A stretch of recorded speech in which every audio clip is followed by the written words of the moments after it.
Rahman Rahim. Assalamu alaikum, dearly beloved all around the world. Inshallah, you're all in the best of health and having a great Ramadan. I apologize for being away from the screens for the past few days. I'm very happy to be back, and I'd like to personally thank Brother Hassan, who did an amazing job in my absence. With me once again is our dear teacher, who we've been learning so much from in these past few days, Samahat Sayyid Fadl Bahr Ulum. Sayyidina, assalamu alaikum. Wa alaikum salam. How are you, Sayyid? Alhamdulillah, salam. It's good to see you again. Habibi, good to see you. Missed you a few days. Ahsantum, jazakumullah khair. Everything well, inshallah. Alhamdulillah, salam. Today's topic is to do with raising children. And it's a very interesting topic for me, because now I am a father. So I'd love to hear your opinions, and I'd love to discuss this with you further. And, you know, I never realized before, even when I was married, how much of a responsibility it is to be a father. And I never realized how much it will change my life. I mean, did you know what it was going to be like before you became a dad, or? Not at all. No, not me. I thought that is something like when you take off your jacket or you go to a trip. But afterward, as I'm sure you've been through it, and I think with the second and the third child you have more feelings. With the first one, you're still confused and you're not sure, but gradually, years after years, you start enjoying it more, and you start having you get more busy with things, and then after a few years you realize what's the meaning of being a father. Let me ask you a question. What was your favorite years in your children's lives? MashaAllah, you have 4 beautiful children, but was it when they were very babies? Was it when they're toddlers? Was it when they're in primary school? Was it when they're secondary school? Toddlers. Really? Toddlers, you like that the most? Toddlers, yeah, I love that age. How come? And especially 3 years afterward, because before 3 years they need more attention. You can't travel with them. You can travel, but with restriction. 3.5 years afterward is a perfect age to enjoy the child more. I mean, I would have thought that your favorite time with your children would be, for example, your son now, his age, where he's mature and you can have mature conversations. And the reason I say that is I've seen my relationship with my father develop over the years, and you know, especially when I got married and now I have a son and stuff, we've become very close. We become like friends, very, very friendly. I thought that would be the best years. What do you think? These years are like when you deposit some money into the account and you get the interest after that. So although the actual interest is when you have grandchildren. I haven't had, but I've heard from a friend of mine that the grandchildren is like the interest. But I would assume from my experience that when they grow up and when you start talking and working together, then you are purely enjoying the friendship and the kind of tarbiyah will probably show itself at that time. Let me ask you a question, because this is a theory that personally I don't agree with, and I wasn't raised in that way. I will go into it in more details, and I wouldn't want to do it with my son. And it's the theory of you should be friends with your children. I think your children have friends. They need parents, as in people who lay down the law. And what do you think of this theory of we should be friends with our kids? They need to be open with us. We need to have that kind of relationship with them. Well, there should be a limit. There is no black and white in these kind of topics.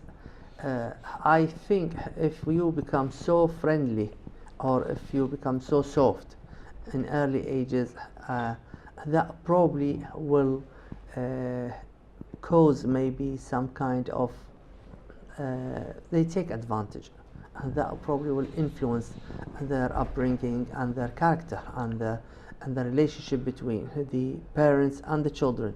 The kind of respect and the kind of let's call it a bit of formal, not very formal relationship should be kept up to a certain extent between parents and children. I mean, There's an example I'd like to give you, but we have a caller at the moment. Assalamu alaikum, caller Ramadan Kareem. Your name and where you're calling from, please. Hiya, I'm Amal. Hello, Amal. How are My you? question is, Yeah. my children are very rude at home and Okay. they bully other school children. What can I do about that? Your children are rude at home and at school. They bully people. At school, and they children, and I've had words with them, but they're not. Is your husband learning. still with you? Yes. Okay, thank you so much, sister. Inshallah, we'll discuss this. Having rude children at home, of course, I'm not going to judge the sister or her husband, but from my experience, what I found is all these kind of traits, they take it from the house.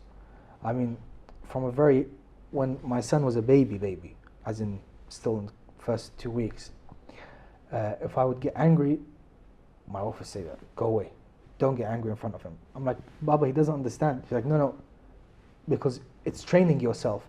You train yourself in a way that you act a certain way, so your children learn that from you. There's a Harvard study that we'll go into in a bit, but do you agree with that? That if they're rude at home, number one, it means that they must have learned that rudeness at home, and number two, it alludes to what you were saying, when the level of respect goes between the parents and the children, this kind of things happen. I mean, what do you think?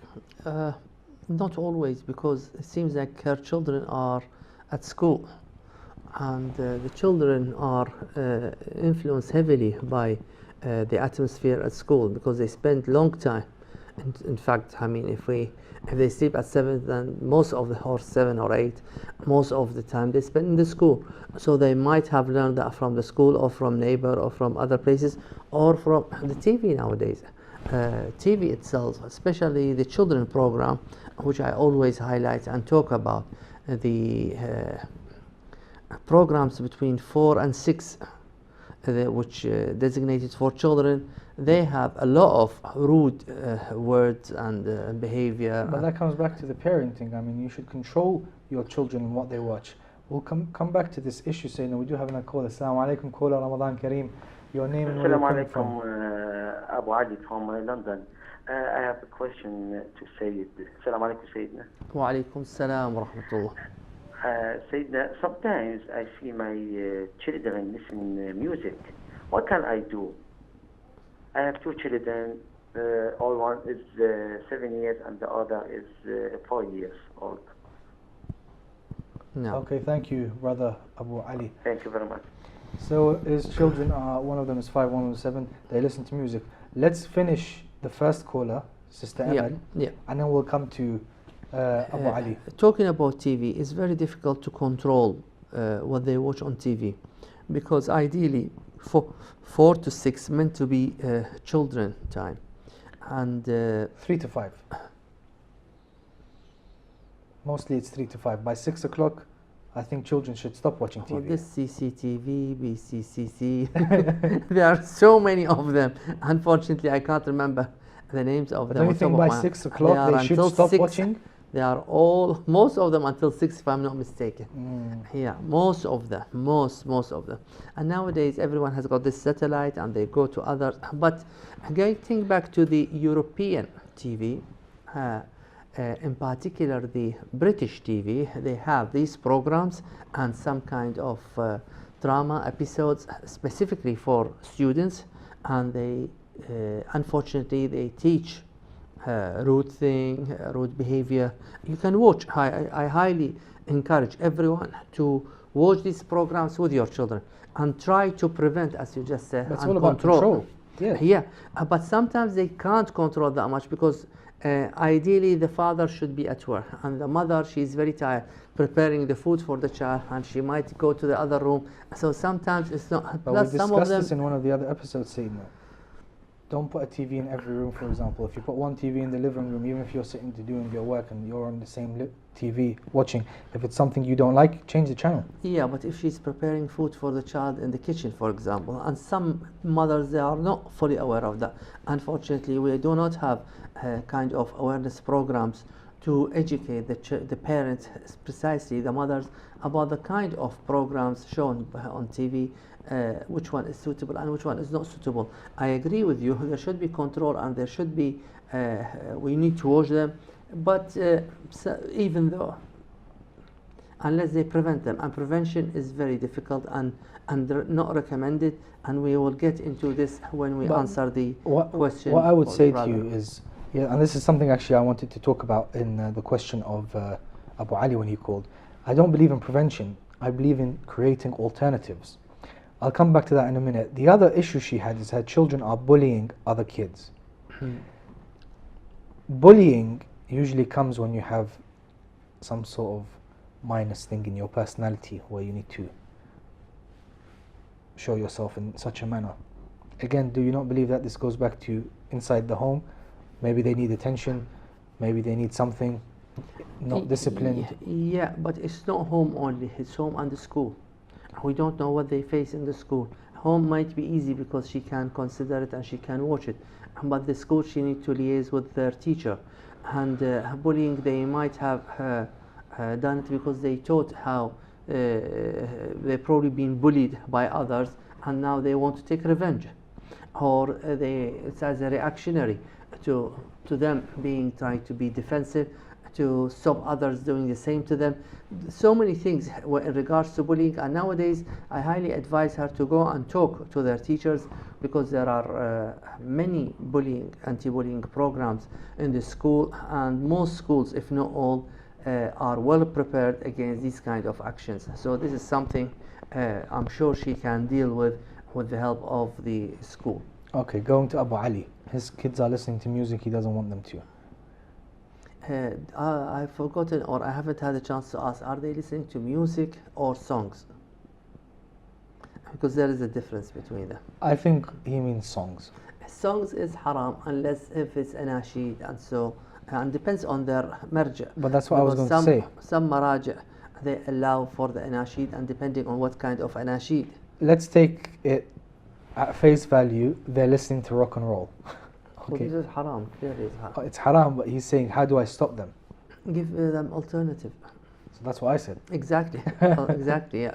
But so the alternative would what be is the alternative? This anashid. Anashid, but when he is watching TV, sometimes there are alternatives where he need to go and pick up them here and there from some Islamic TVs, and if not from other sources, probably CDs or the DVDs which are available. I'm not saying that this is an easy solution, but it is one of the solutions, and it's not the only solution. What other things can we do to stop kids from listening to music? Because music, the problem is, it's in TV shows, it's in films, it's in background when you go shopping. It's a big part of our lives here and there. Well, if it's background, Okay. I don't think there is most maraja, they said it's halal if it's background music. And No, but I mean, that gives like a subliminal thing inside the child. If all these places is okay, then I can go and turn the radio and listen to some rock and roll. the thing is, we need to educate them, and we need to, it all depends on the marja they are following, because the maraja here, they vary sometimes. Some of them, they allow music, they don't allow songs. Some of them allow songs which has got a useful meaning. Some of them, they do not allow both But we of them. agreed that they don't allow rock and roll.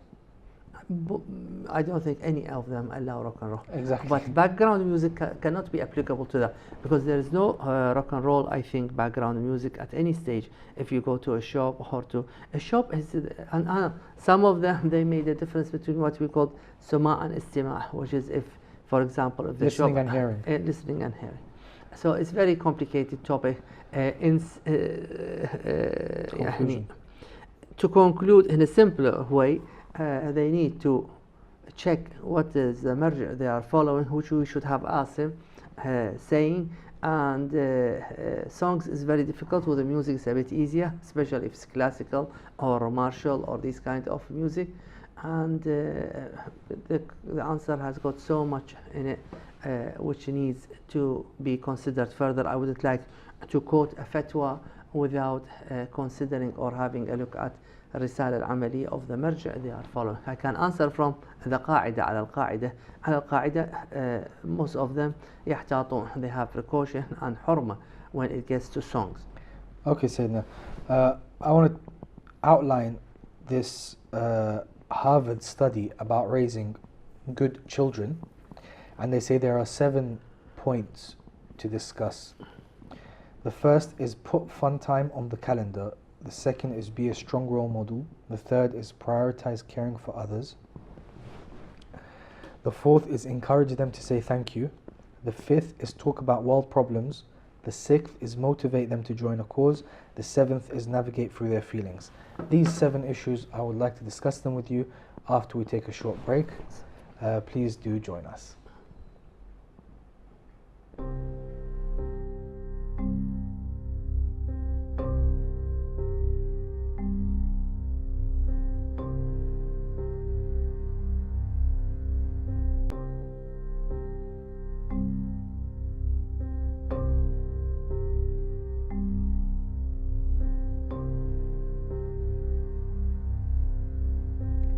Assalamu alaikum once again, dear viewers. Sayyidina, we discussed the 7 bullet points of the Harvard research.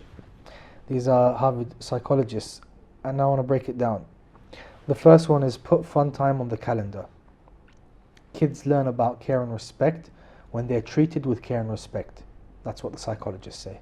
The best time to give them care and respect is when you're doing some fun together. Do you yourself believe in this? Do you put I do. time in the year or in the week or in the month to do things with your kids? I put in the day, in the week, in the month, in the year. Explain. Explain. First of all, this And why do you think it's beneficial as well? I mean, it's we know beneficial what. to me, not only to them. Oh, okay. It's to the parents. And I used to do it, and one of my friends in the old days, he used to mention that. And then the thing stuck to my mind, and I learned out of it, and I tried, enjoyed being with the kids, and then gradually I realized that this is time off for me. I'm forcing myself to have time off. Plus, I will be totally switched off. No interest rate, no mortgage, no bill, no So it's your telephone fun time calls. as well. It's a fun time, and it's the best because you live the fun with the kid. So you will be like a true friend, and you will go back to your childhood, and يعني, it has so many benefits. Like God knows how many asfora with one stone. Yeah. God knows how many birds with one stone. Okay. I highly recommend everyone to do it because it's good to everyone, especially for those who work for long hours. I do agree with you, by the way, and I do agree with this study in terms of put fun time on the calendar. The second, I've got something, sorry, saying so No, because please. usually I have this kind of sometimes disagreement with my wife. I know child should sleep early. I know they should wake up early. I know that they've got school. But if you return, I'm talking about the main breadwinner, the father. Mother, we talk later. But if the father return late home, and the child should stay awake until the father comes, and they should play together at least for 15 minutes. I want to debate Even if you. that delay his I want to sleep. debate you on this topic, if you don't mind. Even if that delay his sleep, because what will happen? Sorry, if he's work because he works every day, become habitual, and the son will not see his father, and then the relationship. I think the darar, the damage, Will be the more. child who will get from less sleep will be less than the damage from less relationship with his father. Okay, I'm going to debate you on this topic, but And I'm we do have a exaggerating for the sake of taqrib al-matlab, for the sake of you understand the point. I know that he should sleep early, he should do that, but this is very important. We'll talk about this, but let's see if our caller has an opinion on the matter. Caller, assalamu alaikum, your name and where you're calling from, please. Assalamu alaikum, my name is Abdul Razak, I'm from Northwest London. Assalamu alaikum, brother Abdul Razak. Do you have an opinion on this matter or a question? Yes, of course. You see, there's a problem within our community where most of the parents think that the techniques of raising a child, which were used back in the home countries such as Iraq, Iran, and these areas, they think that these techniques would work here in the West as well, whereas it doesn't work. And I would like to ask, what is an alternative? How can we convince them to actually be able to integrate in terms of techniques of raising a child and how to deal with a child? Thank you very much. Brother, I'm going to tell you in all honesty, firstly, I'm not sure myself, I can't speak on Sayyid's behalf, that I agree with your opinion that those techniques don't work, but we'll discuss the issue and see what kind of conclusion we come up with, inshallah, and we thank you so much for your caller. Good. Thank you. Sayyidina, let's answer this caller's query and go back to our 7 points, and because I want to talk to you about this issue that you raised about spending time with the children.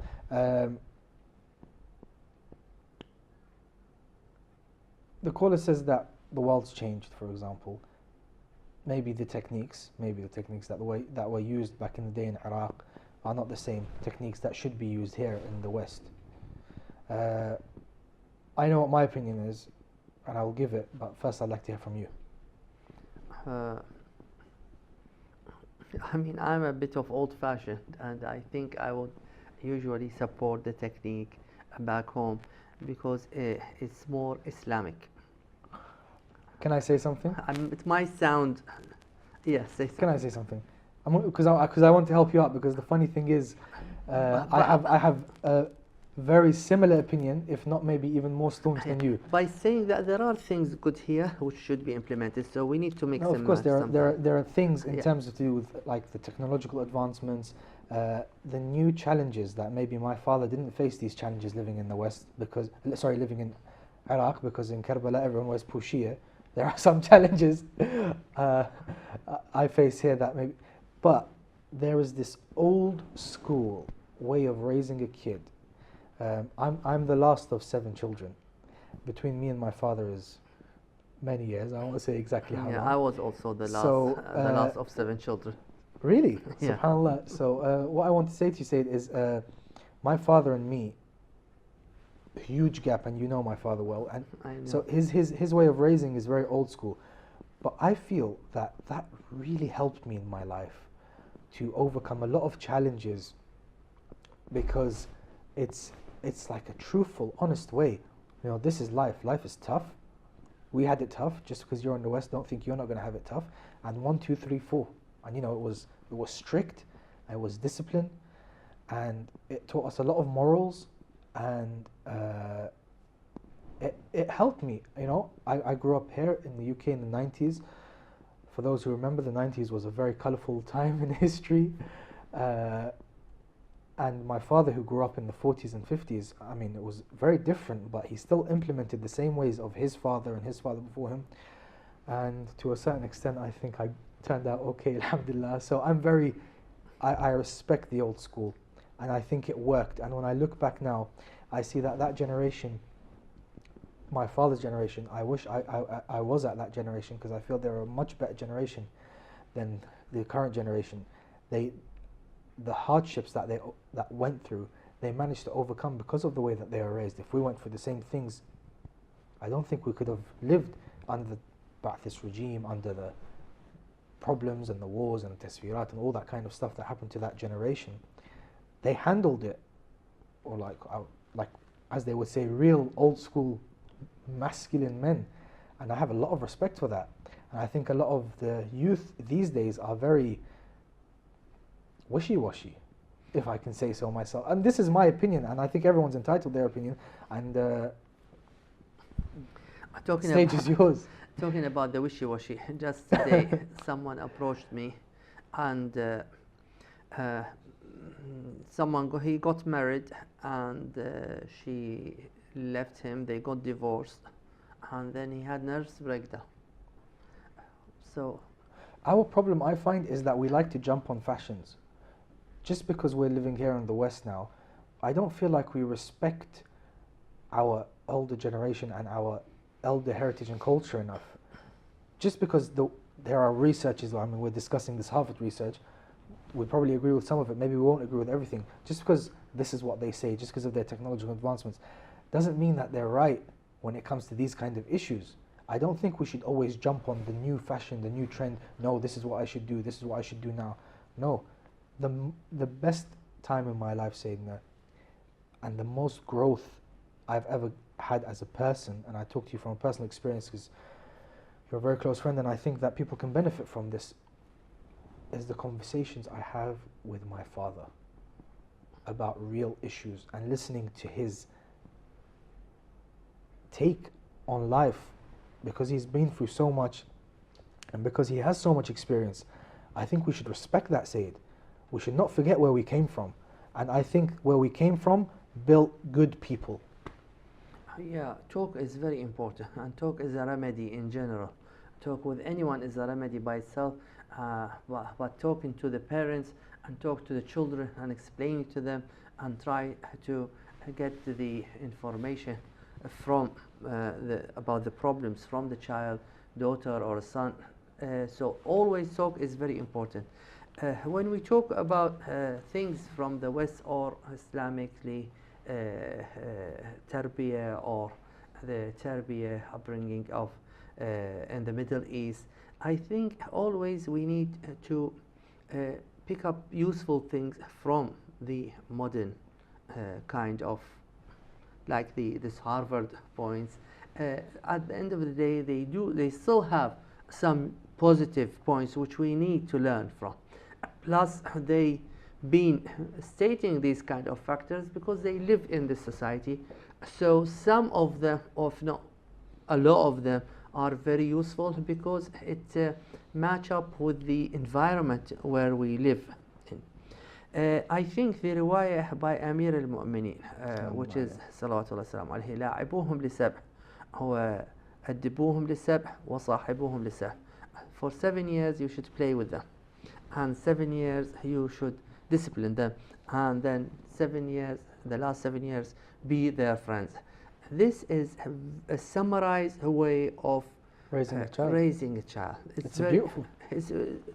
We can spend hours and hours talking about it, and I think it summarizes a lot. And most of the thing here in the West they are talking about, I think they also learn from us up to a certain extent.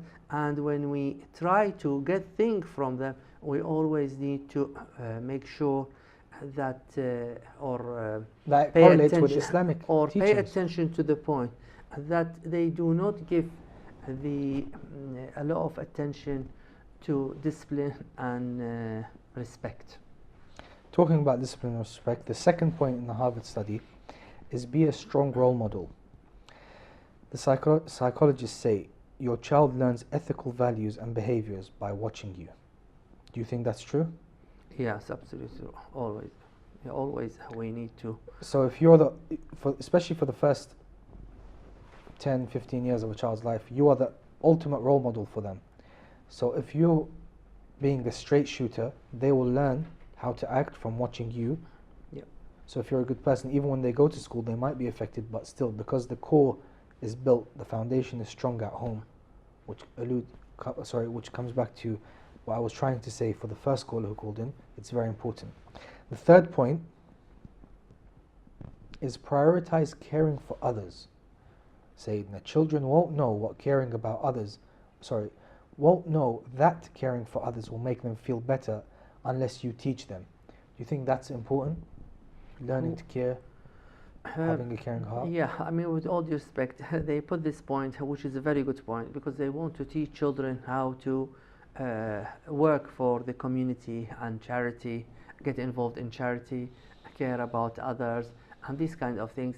Alhamdulillah, in our societies, we teach our children a lot about worshipping, about kind of ibadat, recitation of Qur'an and ad'iyah, and also this includes caring for the others. Although unfortunately we meant to be the best when it gets to charity and caring for others, but sometimes it's not the case, and we notice that our people, they are more busy with recitation and practicing ibadat, rituals like salah, fasting, praying, rather than caring about others. So this is very important, but we can teach it to the child within our religious teachings. Excellent. We're going to go back on this point because there's another thing, there's one of the other points further on. The other point, but the next point, I beg your pardon, is encourage them to say thank you. They need to know how important gratitude is. They need to acknowledge the people who contribute to their lives, I think.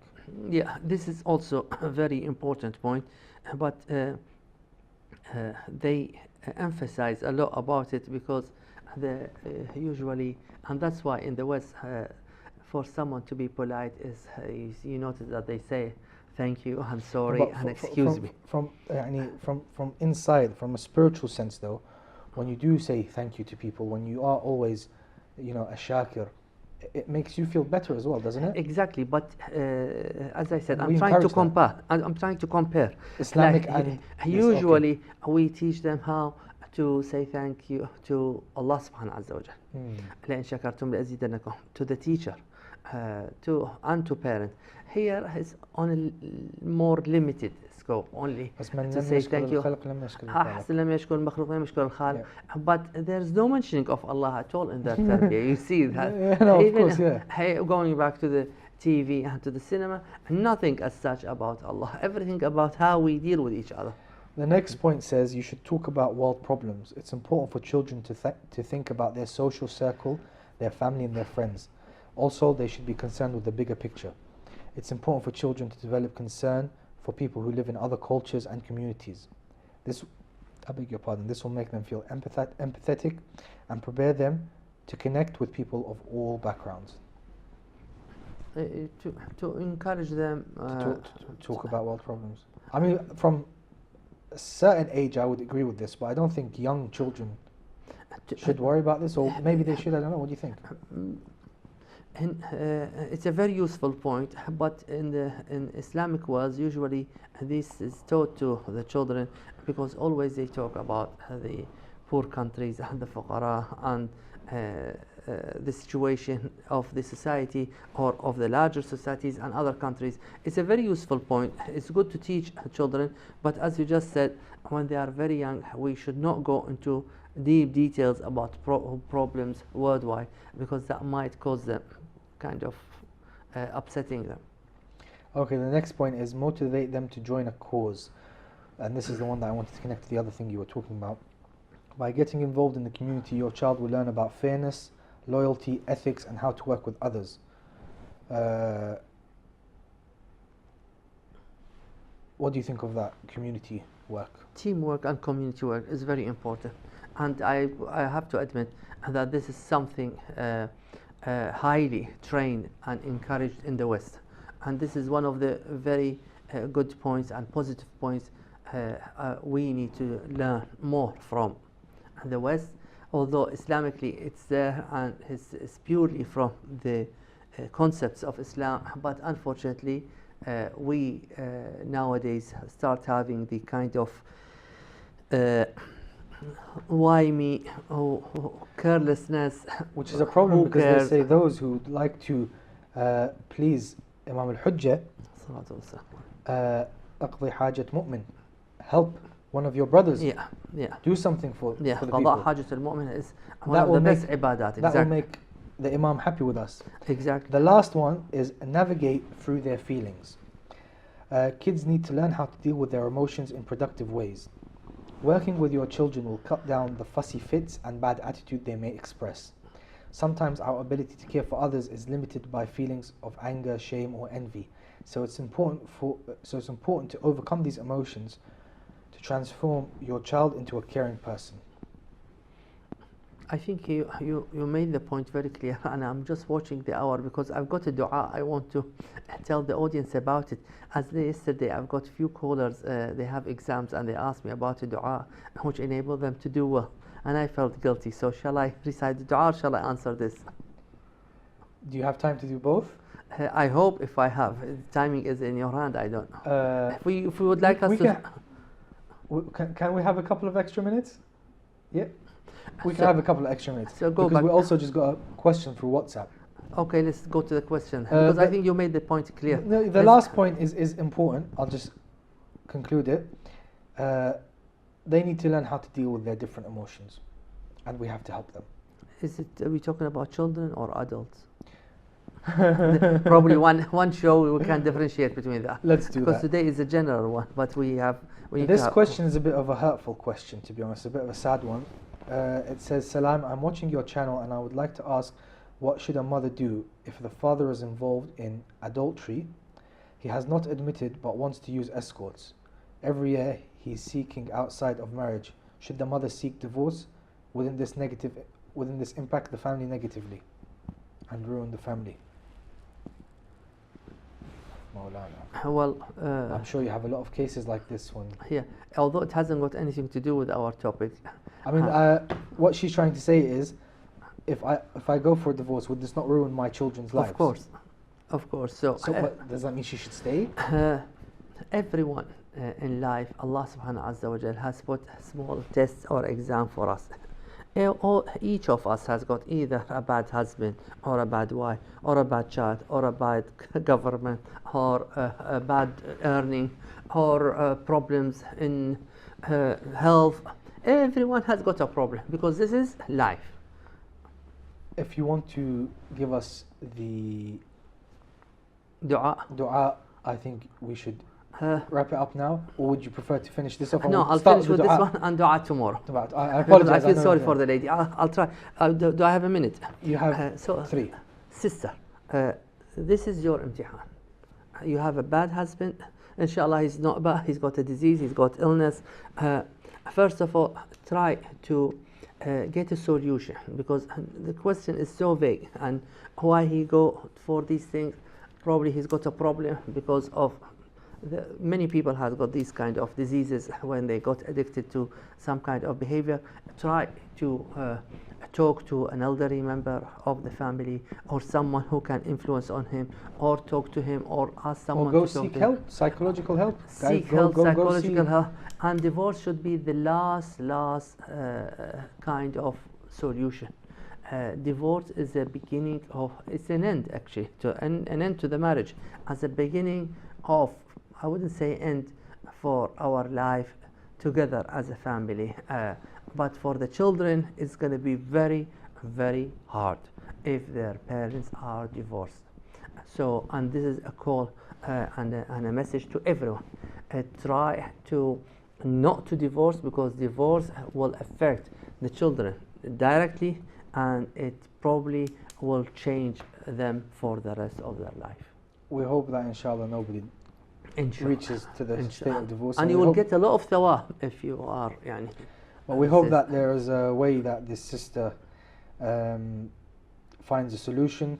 Inshallah. And if she'd like to text the studio after the show, inshallah, we'll be able to give her details of marriage counselors and people she should seek. I'd like to thank Sayyid Father Bahaloom once again. I apologize, I know you prepared this beautiful dua, and Tomorrow I'm very much looking forward to hearing it, along with our topic tomorrow, inshallah. And please do join us. Wassalamu alaikum wa rahmatullahi wa barakatuh.